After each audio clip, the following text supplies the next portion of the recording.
Hello everybody, Sparkster1701 here, and we're entering week 3 of Combiner Month, so we're back to a Decepticon monster. This week it's the Generation 1 Super Warrior, Menasor. Menasor was released in 1986, along with many of the other combiners that came out in the G1 line. He'd also be available in 1987. He would be discontinued in 1988, and we did not get a replacement for him. Menasor, of course, is formed by the Stunticons, an all-ground-based Decepticon attack force. How well do they hold up? Let's find out. Now, the first thing you're going to notice here about Menasor is that he is very boxy looking. That comes, of course, from the fact that his main body, Motormaster, is made out of a semi-truck, so that kind of works against him here, folks.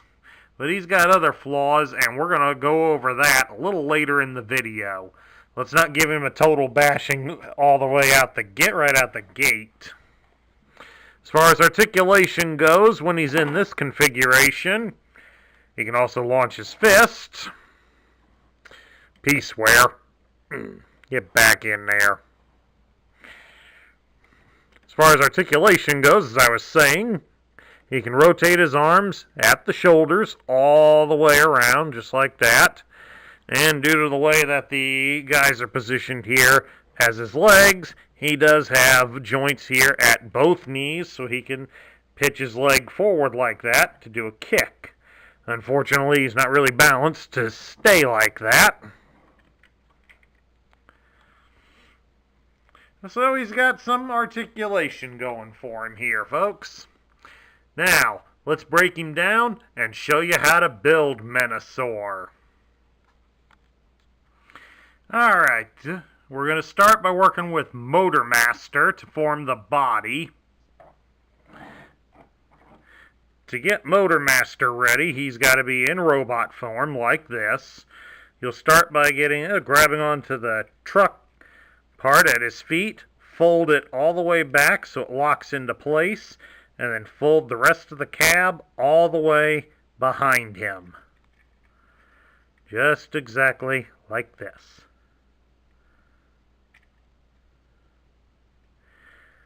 And then, of course, you'll take his arms, make sure they're straight up and down, and just give them a light push so they're snug against the body.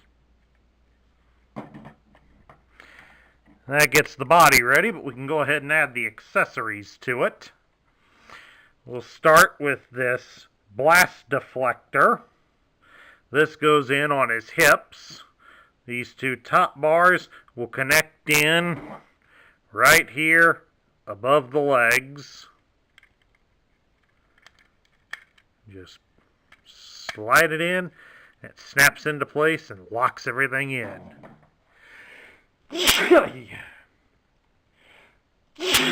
Excuse me, folks. Sorry about that. Alright, next, thankfully there was nobody here, we'll take his roller car. This will double as his chest shield. Turn it over here to the back side. You'll see there's two little holes here. Those will connect into the two posts on his chest. Just put it in like that. And now we will attach the face. Notice I said face, not head, because it clamps on in front of Motormaster's head. Now, of course, at this point, I'd like to point out there is a variant to the head out there.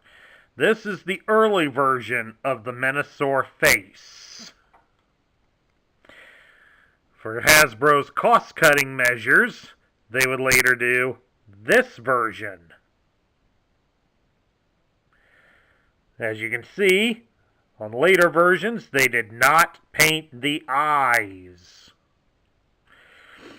So you can go with Evil Menasor or asleep Menasor. I think we'll go with the red eyes on this one, folks. So as you can imagine, the red eyes version is more difficult to find. All you do is just plug it in over Motormaster's face. And there you go. The body is ready. Now to build the legs, we're going to go with the instructions, and we'll use Dead End and Wild Rider. And to use them, you must first have them in car mode, like you see here. Then to get them ready, all you're going to do is basically move their hood pieces back to expose their heads.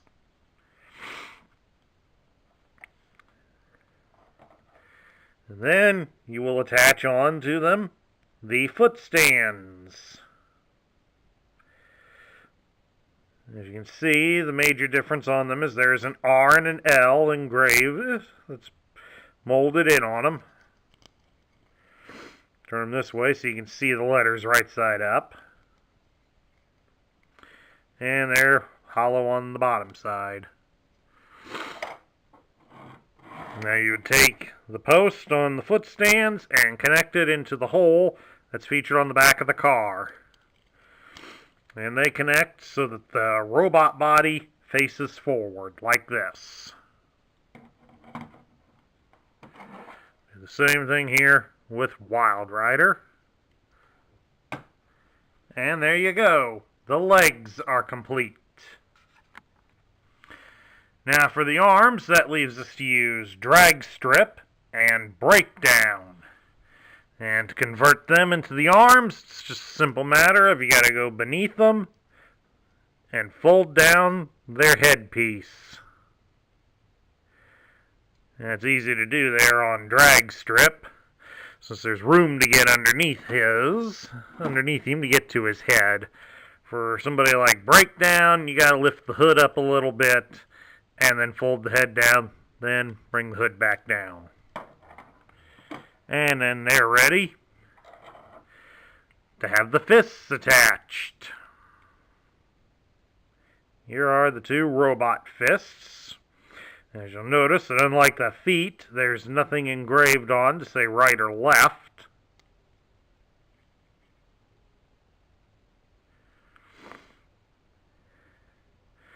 They're hollow, of course, on the inside. The only way to tell right and left is, of course, to look for the thumbs. And to connect them, basically all you do is plug the fist in to the hole at the bottom of the robot.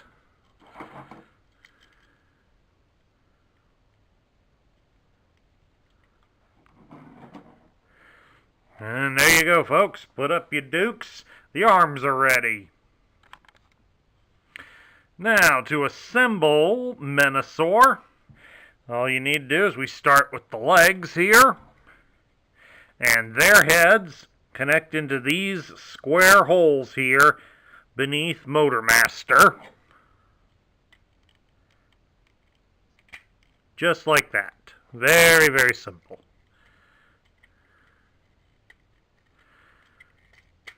Chink. And then stand him upright. And then for the arms, their heads will plug into these holes right here in the arm. I'm going to rotate that up a little bit so he quits dropping his hand. And we do the same thing here with breakdown. Get back over here, camera.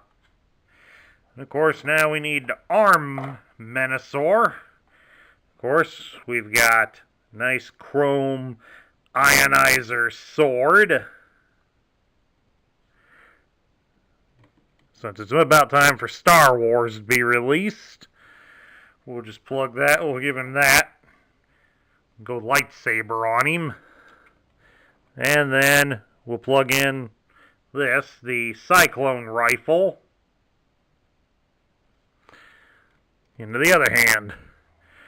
We'll show you the other parts here in a moment, folks. I gotta stop and change the batteries. One moment. Now, with fresh batteries in, we can show off the other extra parts that we need to do.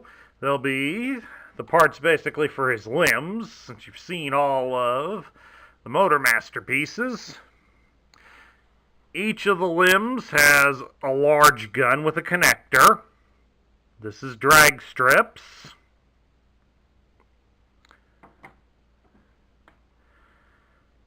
This is breakdowns.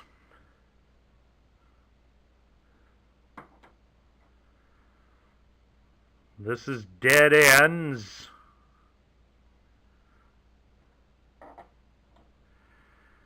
And this, of course, is Wild Riders.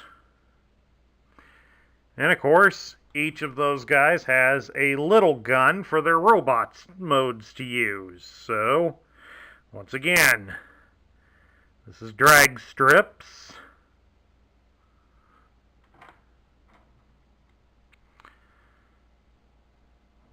This is breakdowns.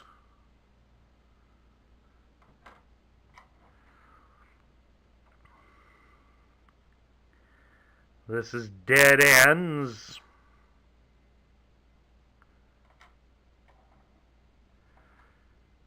And lastly, this is Wild Riders. So all in all, a fair amount of pieces to find. Moving right along now, let's take a look at his instructions. And we'll start, of course, with the small set that came with all of the limb pieces. As you can see, they're about as abridged as last week's Superion instructions.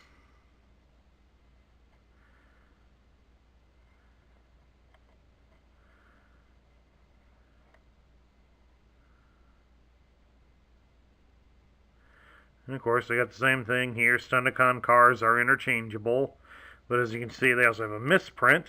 Stunticon cars are interchangeable and form any arm or leg of Superion. Well, that kind of fits due to the fact that, as stated during my Metroplex video, all of these guys were released in the same toy faction in their original Japanese toys, so yeah, it's possible you could mix them up if you wanted to, but that's a very glaring misprint on Hasbro's part. Now we'll pull out Menasor's instructions from the gift set.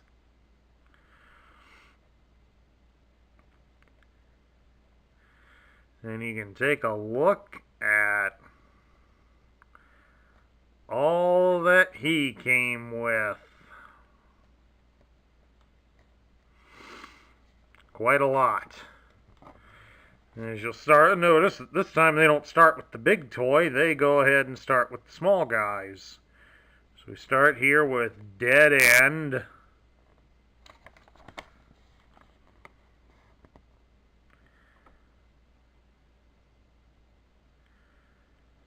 Then we go into Breakdown.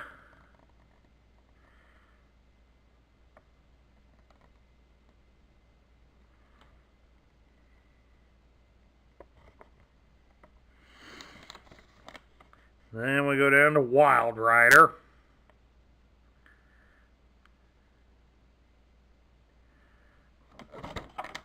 Butterfingers. I almost feel like I'm in that Ken Griffey Jr. game on my Super Nintendo. And then lastly, we got Drag Strip.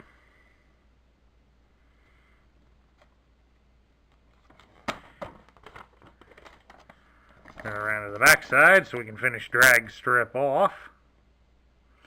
And then we get into Motor Master.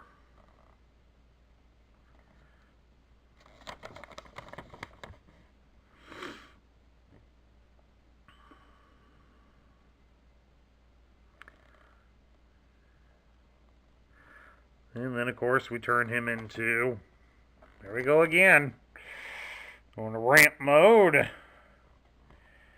then all the stickers. So this must have been fun to do. And, of course, above there you got the robot points. Reminder of your rub signs, and how to read the tech spec. And then, of course, over here on the side, we get, once again, the abridged version of how to assemble Menasor.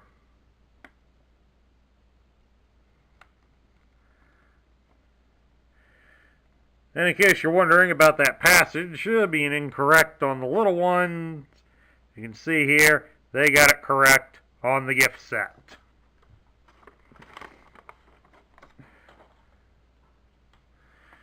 Now, moving right along, let's take a look at Menasor's tech spec. As you can see here, there's a little bit of the guy above him attached here. So that tells you it was just exactly, it would have been exactly the same way as you saw from Superion's last week. If you haven't watched the Superion one yet, you ought to be ashamed of yourself. It's done up in purple to show he's a Decepticon. This would have been the picture of him from the front of the box, although I imagine this was reversed so that way he'd be facing the other direction. It lists him as a Stunticon, and it gives his name as Menasor, which is, any of you kids of the 90s will remember, that was also the name of the gun that the Sega Genesis had. It lists his function as Super Warrior, and his motto is, "Leave no Autobot uncrushed." A clanking, crushing terror that destroys all in his path. The ultimate Decepticon weapon if he wasn't so confused by the opposing thoughts of the 5 Stunticons who comprise him. Motormaster is loathed by the other 4, and that's a major problem for this bad boy. Tremendous strength, has punch, has the force of 140 tons. Does somebody really proofread these things? No, wait a minute, I read that wrong. His punch has the force of 140 tons. Bad cameraman. Impervious to most artillery. Uses Motormaster's Cyclone gun and carries an ionizer sword with a 50,000 volt charge. Now, let's put the decoder over the grid and take a look at his vitals. It gives his strength as 10, his intelligence is 3, his speed is 2, his endurance is 9, his rank is 5, his courage and firepower are 9, and his skill is 6. So he is incredibly tough and powerful, just doesn't measure up everywhere else, doesn't measure up in a lot of the other places. Now we get down to my thoughts of Menasor, and this is where a lot of the griping is going to come in. As we read there on his tech spec bio, Motormaster the body is loathed by the other 4 of the Stunticons. This is because Motormaster is a bully. He uses that and the fact that he himself is near invincible to bully and belittle his troops under his command. And that constant bullying even comes full circle when they're merged together as Menasor. Because when they're all there together, they can all give their own opinions, and they often will go against Motormaster's ideas simply because they can't stand him. Thus, that makes Menasor more of a danger to the Decepticons than he is to the Autobots, as the brain that comprises of Menasor will eventually get frustrated by the constant squabbling of all the component pieces and will lash out at anything, including the other Decepticons. So that makes Menasor more of a liability on the battlefield than he is an asset. If you can't depend on him to go do what he's supposed to do in battle, and have to fear for your own life and safety just having him there with you, that's not going to make any of them want to work with him. Then next comes the appearance overall. look at this thing. This blocky body is terrible on him. And then you add to the fact of how far out the cars are sticking out on the arms. There's not even any real attempt to hide those joint pieces on there, so it really loses it. He doesn't even come off looking like a decent car combiner. You want a decent looking car combiner? I know a lot of you Transformer fans are going to hate this, but there is one out there. Puzzler, the GoBot combiner. I mean, look at that. Look at the comparison. You have the cars all bent up like this. This looks like a mechanical car monstrosity. This just looks like a hunk of plastic, all stacked together. It doesn't work.